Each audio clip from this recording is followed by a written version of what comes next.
Welcome back, Tigers, to another episode of the Tiger Sports Report. I'm Cody Eich, joined alongside Bray and Woodall. Bray, how are you doing? Doing good. About yourself? I'm doing pretty good. We're joined alongside two varsity swimmers here, Tyler Stefan and Elle Hendricks. How are you guys doing? Good. How are you? Pretty good. I'm doing pretty good. So we got some questions for you. Bray, you want to start us off? Yeah, I'll start off. So I have a question that I actually don't know. How does the scoring work? It's basically the same as track. Okay. First place gets 20 points, and then it just goes down from there. So if you were swimming against a bunch of other schools, you would get scored 20 points if you got first place. Mm-hmm. Just for it adds on for the rest of for the whole meet, I guess. Mm-hmm. Yeah. You score points for your team and double for relays. I got you. Now, no offense to you guys, but swim's not kids' first option whenever they're growing up. How did you guys get into swim?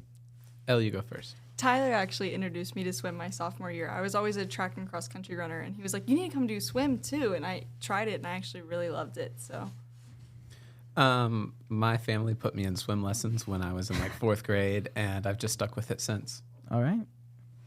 Do you have a pre-meet ritual that y'all do? Not really. Usually just a lot of screaming. Is there a locker room that y'all go into or Yeah. some chanting and. Do you have a self ritual you tell yourself before you go into there? No, not really. Tyler, I think you're lying because the other day on the bus he wouldn't sit in the row behind me because he had to lock in. So I think that's part of you the got ritual. quiet music in, quiet just No Yeah. words. head bumps. Yeah, head just a bumps. lot of music and. Yeah. What's your go-to song or artist on the way to the meet or whatever? It's really just whatever I'm feeling that week. I have no patterns with music. Mine's definitely The Weeknd. Every time. Let it out. Now, water is very scary, obviously. if for myself, Yeah. I think water's terrifying. So have you guys had any scary moments while swimming? There was one pool where we swam at where the diving blocks were in 4 feet of water, and normally they're in about 6 feet of water. So I was kind of scared I was going to hit the bottom when I went in. Not even when you were a kid? You didn't have any other ones? Oh, other than drowning, no. Okay. What? Came back to life. Yeah.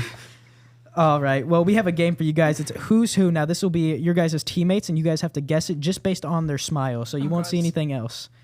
All right. And it's gonna be Tyler versus Elle here. So it's a competition, just you two. Are either of us in there? That's not you. I don't know. Landon Richardson. I'm going with Caden Weingartner. All right. That was Cade. I literally thought, I was like, that might be Cade, and I didn't want to say it. I literally was thinking it. All right. The next one. You guys are in here, by the way. I just wanted to clear that up. We aren't? You are. Oh, okay. Yeah, you guys are in here. Is this? Caden Snyder. Yeah, I'm going to have to go with Caden Snyder, too. Jesse. Jesse, no. That's Angel German. All right. Oh, you got me. That's you. Yeah, That's me. Tyler. How did she get you before you? You have to look at I mean, he doesn't look at himself that Yeah. often. I don't know. That. Trying to think.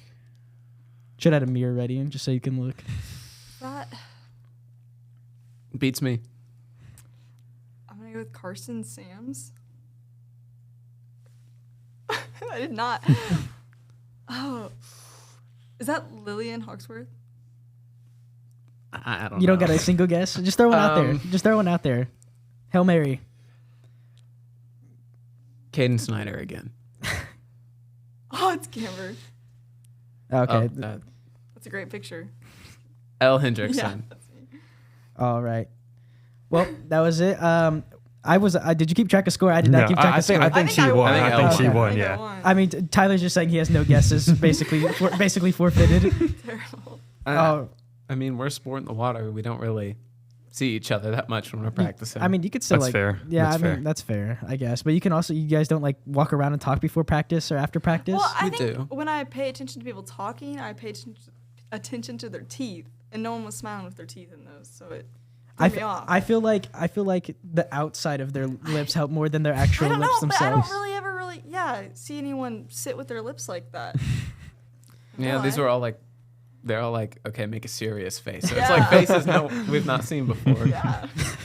Game day faces. Yes. All right, Bray, do you have any other questions? I don't. All right, that's all we have for you guys. Thank you guys so much for your time and just being here and answering some questions for us. Thank you guys so much. Yeah, thank you for having us. Thank you. Well, Tiger fans, we'll see you in the next segment of the Tiger Sports Report. Right now, get $200 from TTCU Federal Credit Union when you open a new checking account with direct deposit. What would you buy with $200? Cars, race cars, my own apartment, 100 coloring books, and a puppy. Or maybe some groceries and a tank of gas. $200 for whatever works for you from TTCU, because life is better in balance. Welcome to the second segment of the Tiger Sports Report podcast. I'm Cody Eich, joined alongside Braden Woodall. Bray, how are you doing? Doing great. How about yourself? I'm doing pretty good. Now we're joined alongside Jaden Stewart and Noah Manis. How are y'all doing? Doing pretty good. Doing good. All right. Let's start off. We're going to talk about the Bills versus the Eagles. Bray, we'll let you start off here. It was a good victory for the Eagles. I think I'm going to admit here that the refs may have helped us out a little bit, but both sides are guilty of ref favoritism because the Bills have gotten a couple calls. You remember the Giants game where they held Darren Waller pretty blatantly in the end zone and no call. But like both teams, so like it's like the Giants. The good teams kind of get the refs bias, but 100%. yeah, but it's just how it is, bro. But like they had multiple chances to like score and like beat us, but they didn't. They scored a field goal. They kicked a field goal and went down the field, and I don't think we got like a single penalty that play. You know what I mean? So that drive. So we went out there, we scored, and we won the game. Jaden? I admit Jalen Hurts was pretty clutch that game, Bray. He played like an MVP. Devonta Smith balled out. And just Buffalo, I don't think they're going to make the playoffs. They need to fire their coach after this season. I mean, That's crazy. they had Josh Allen, Diggs, Von Miller on the defense. And I just don't get what's not working. They just aren't consistent at all. 1 week they'll blow out Miami and then almost lose to the Giants, which are one of the worst teams. So, like, they're just wasting Josh Allen's prime right now. And they also need to have a talk with him. He just turns it over in the red zone or near Anywhere. the goal line. Yeah, I just feel like if the Bills go into overtime, you just know they're going to lose because Josh Allen's 0-6 in overtime. Yeah. And it's just crazy. And, like, with 500 yards of offense, they should have won that game, bro. And the refs, that was a big problem. And I feel like they complain about the refs, like, every single game that they lose. Yeah. And it's just, like, it was supposed to be a turnaround game after they blew out a mediocre Jets team. So it is what it is. Yeah, it is what it is. Yeah, But and he's just not clutch. Like, No. the And point. Jalen Hurts is the opposite. He is clutch. So Yeah. that's that. Like it feels like he doesn't try until the second half. I feel like the Eagles run the ball a lot more whenever it's the first half compared to the second half. They kind of let let him play make and stuff like that in the second half, which I believe is why they come back a little bit more. Devontae Smith had a really good game. A.J. Brown and Devontae Smith are kind of leveling out, in target-wise. I feel like it's not mainly A.J. Brown anymore, Yeah. which is I think that's good because it's more like threats. Versatile offense. You know yeah. what I mean? It's not like a one-trick pony type thing. Mm-hmm. But I like the point that you made that he's like a turnover machine. But I think this game, he checked down to the running back a lot more. He's not like he hates checking down like to receivers, tight ends, running backs. I mean, he just doesn't like the little 2-yard dump off passes. But this against the Eagles, he was doing it, but he just couldn't come out on top. Go Birds! He's just too much like Brett Favre, in my opinion. Just a gunslinger. Like, he tries to do everything himself, and he's just going to get hurt doing that. They need to surround him with more weapons, for sure. Stephon I Diggs is agree. pretty good, but yeah. I agree though. All right, now we'll move on to a bad team, the Panthers. Yeah. Noah, I'll let you take it from here. I think the Panthers season is over, obviously. But does that mean they're done for? No. I think firing their head coach, Frank, I don't know how to say his last name. Frank Reich. Yeah, I think that was a good move. I think he kind of hurt Bryce Young's development just a little bit. But hopefully they get a different head coach that will make Bryce Young rise in the league. Yeah. So I just think they want to see Bryce Young show some development towards the end of the season. Like Peyton Manning, Trevor Lawrence, Joe Burrow, they're all not very good their rookie season. So they just need to show flashes because Young, he has a terrible O-line, terrible weapons, and I don't know who they want their new coach to be, but that just owner looks pretty stupid after firing the quarterback coach, the head coach, and just whining Bryce Young instead of Stroud. they tried telling him. But I just think they need to see some improvement from Young. I know it's not all on him, but he definitely could be better. He's thrown like probably 4 pick sixes this year. I think it's crazy, but he just needs to show some improvement. I agree. It's a complete dumpster fire in Carolina. I mean, like Josh McCown, the quarterback coach, and Frank Reich both came out and said they wanted to draft C.J. Stroud.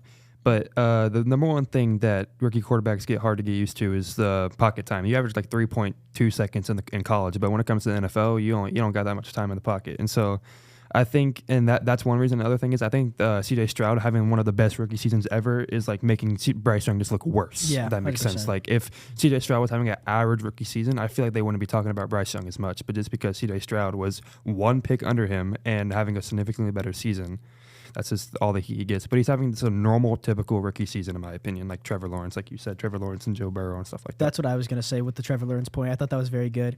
Like Josh Allen, he was terrible his rookie season too. All those guys.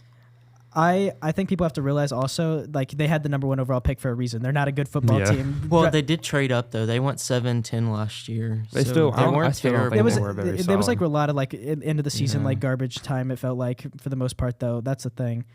They're obviously not a good team, like you said. Even though they did do 7-10 and they traded up, they are not a good team. Their O-line's terrible. They have no weapons. I mean, if Adam Thielen is Adam number Thielen's one there, guy, he's going in the retirement home after this season. I So I mean, if that's your number 1 guy, I mean, he's on my fantasy team, so I hope they keep doing it. I mean, that's true. I thought Miles Sanders was going to be better, though. That's the only guy that I'm kind of surprised. I thought Miles Sanders was going to be a lot better, but I don't know what's going down there. He's not even isn't Chuba Hubbard like the main guy main now? back now, which is crazy. Yeah. We got one more team to talk about that I want to talk about, the Denver Broncos. We have won the last 5 games. I was kind of hoping the Colts. I forgot what team it was. The Colts and another team. If they lost and we won, we would have been in the hunt. We would have been like right there, right in the playoffs. So I was hoping for that. Sadly, the Colts won, so we're not. But we did win the last 5. If we keep going how we're doing, I think we honestly could sneak into the playoffs 100%. I think y'all will make the playoffs. Y'all have been on a fantastic roll. Y'all are beating good teams. It's not like y'all are beating scrubs like, the Dolphins or the Cowboys, but y'all are beating the Chiefs and the Bills and stuff like that. That's impressive. Russ is cooking. Russ is doing good, but I also like how our defense is playing a lot. I mean, obviously we have one of the best corners in the league. He's top 5 in my opinion. And I mean, we just beat the Browns, which we almost dropped 30 points on the Browns, which had the best defense. Number 1 defense. The best defense in the league. So we'll pass it to Noah now. See what he has to say, Mr. Browns fan over here. I have to admit the Denver Broncos are really good. They destroyed my Browns, which is kind of crazy to me. Thought number 1 defense would destroy an arguably horrible offense like the Denver Broncos. But yeah, Russ has been cooking. He's been cooking everyone. There's a reason why they won their last 5 games and are beating good teams.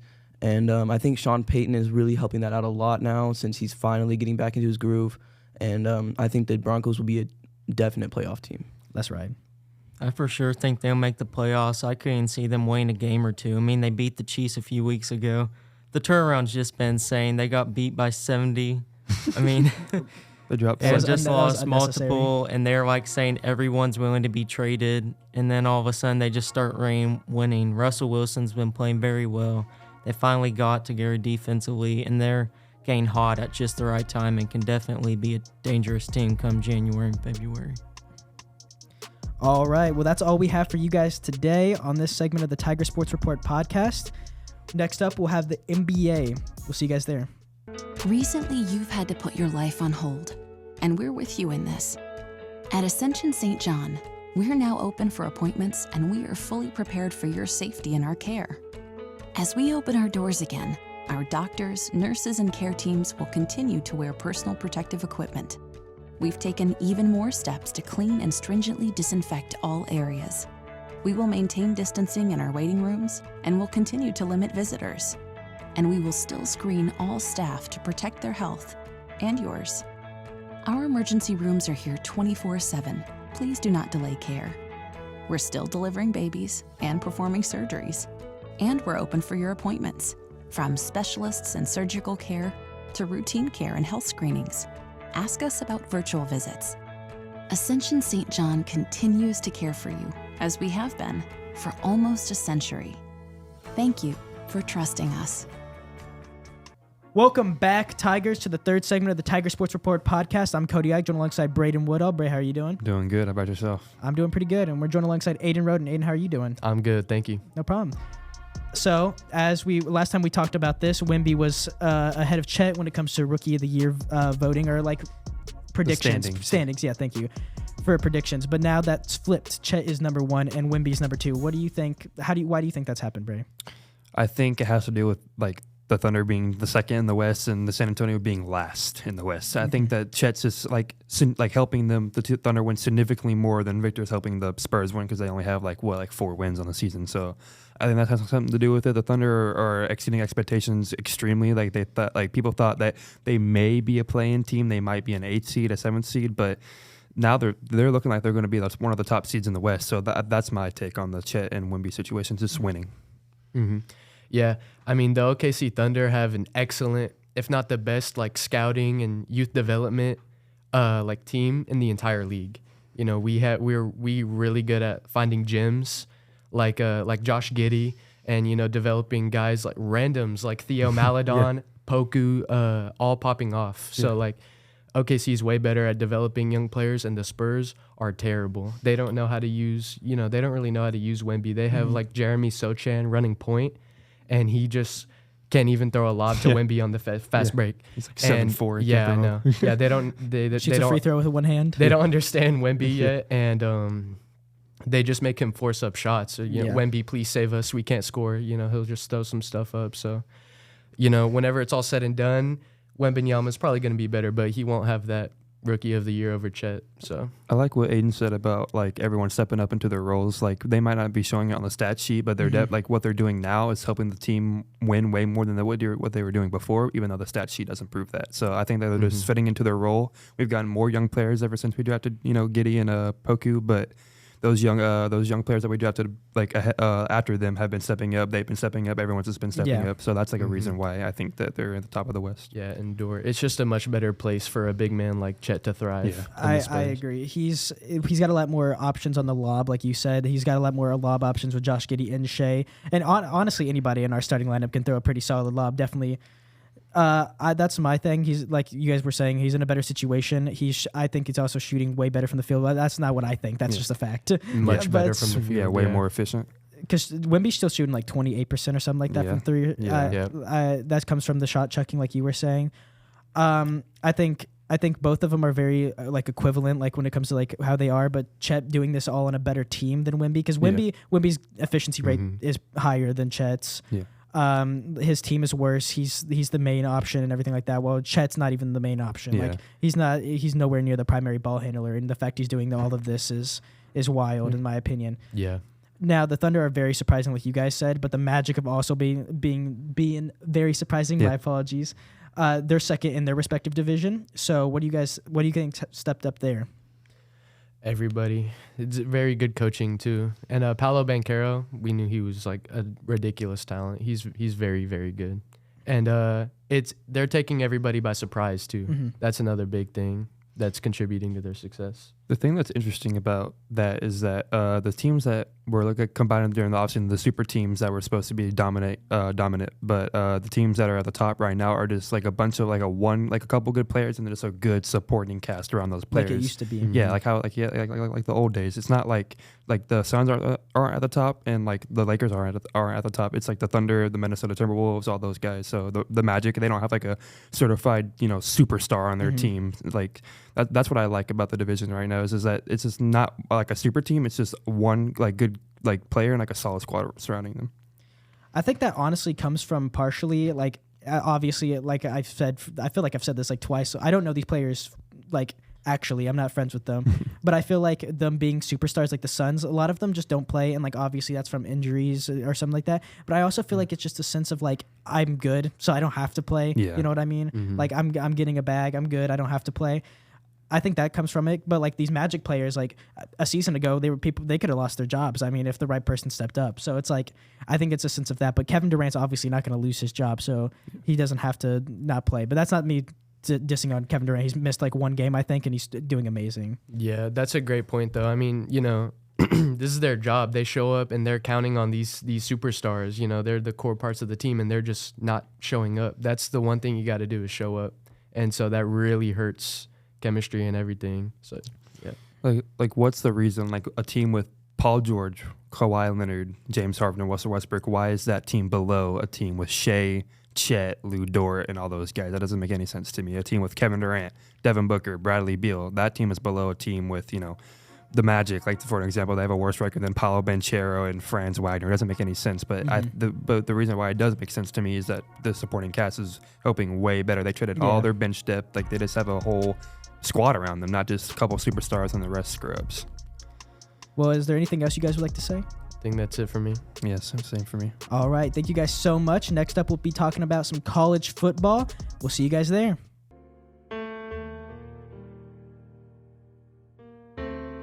For families who like to build their wealth while staying liquid, we have flexible rate CDs to keep your funds working hard, even when you're not.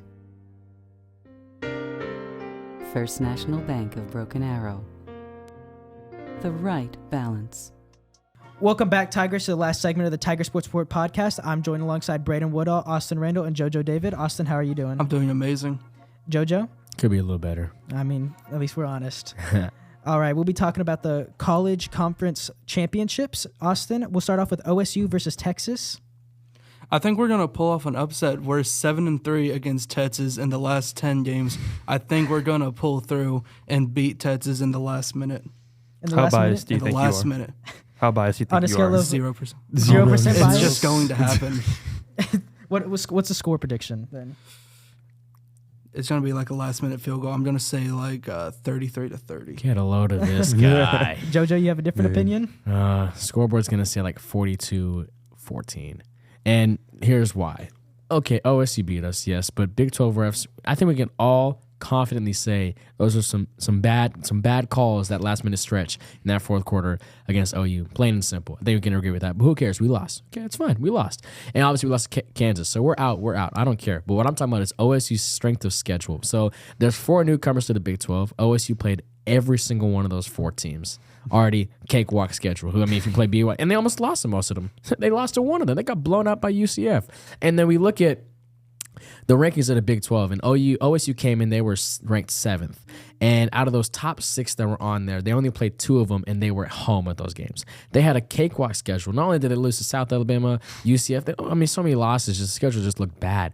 They just got there based off luck, just plain and simple, just luck, to be honest, in my opinion. I think that they're not a top 25 team. They're probably a bowl team, but they're just going to get, like a Cheez-It Bowl, Alamo Bowl team, like, one of those teams, get your money, whatever. They're not that good, plain and simple. I mean, Ollie Gordon is great. You guys have some great players, but the team, nah.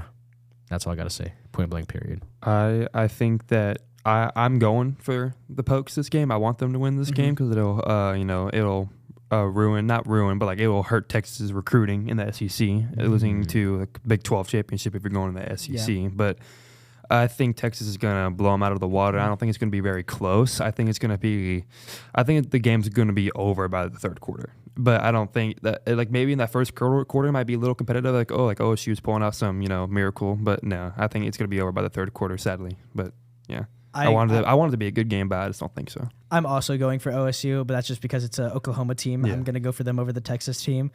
I disagree with what the scoreboard's going to say from JoJo because we will not be able to read the scoreboard. It will turn off. It will be turned off. It will be turned off. It's good. It's like a rec basketball game that it will be turned off by the halftime. Texas is going to destroy OSU. They don't stand a chance, in my opinion. I mean, it's just a better team. You guys really don't have anything other than your running back, if I'm being honest with you. I mean, your defense is all right, but like offensively, that's really all you have. I mean, last game. Look at last game. I agree. Yeah.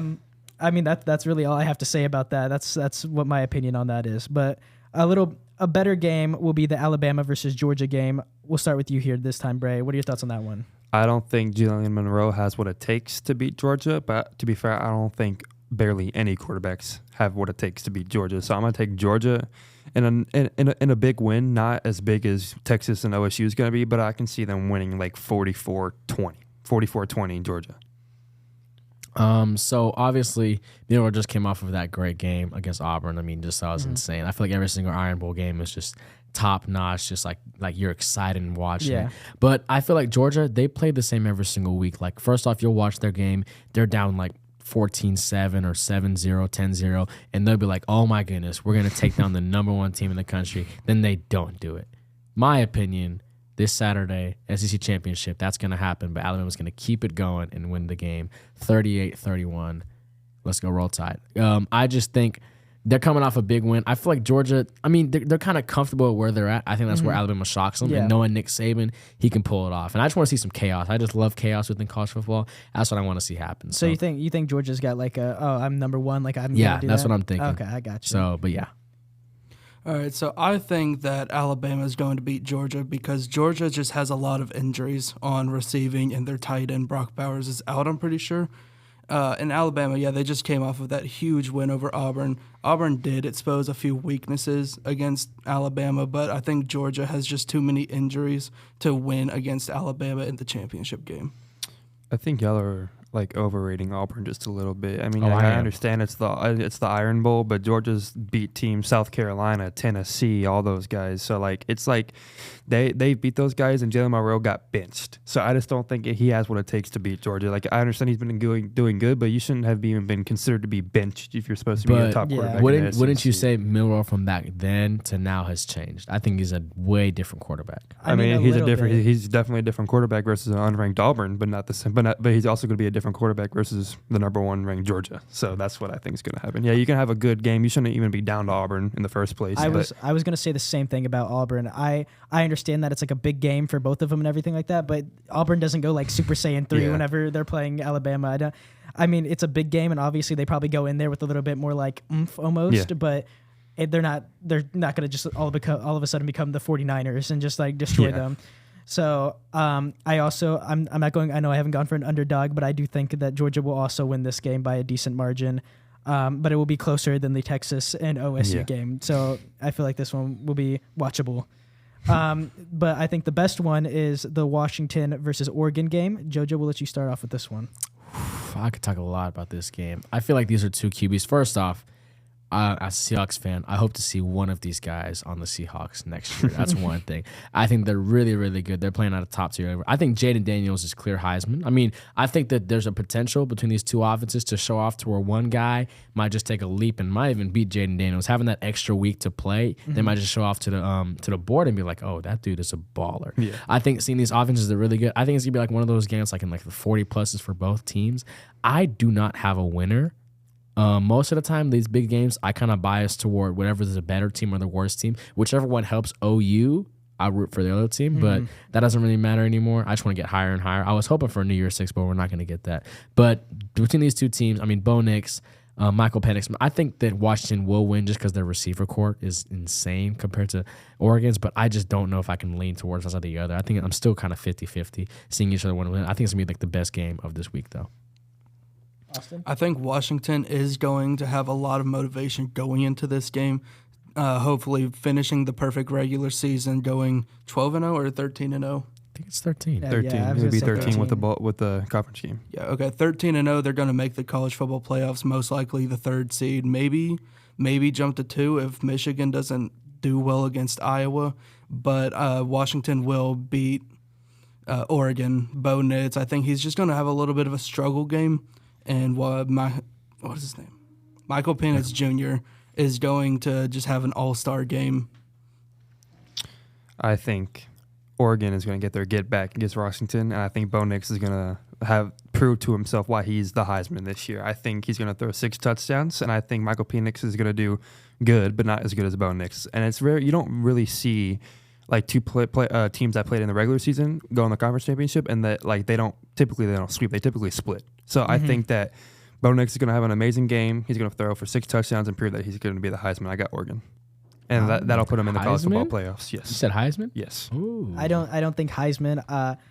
I do not like Bo Nix. Some might say I hate Bo Nix. I've never liked Bo Nix, but I'm going to go with Bo Nix on this one. I think Bo Nix will win. There's just something about Washington. I see their logo. I get mad. I don't like their logo. I don't like how they play. I don't like anything about them.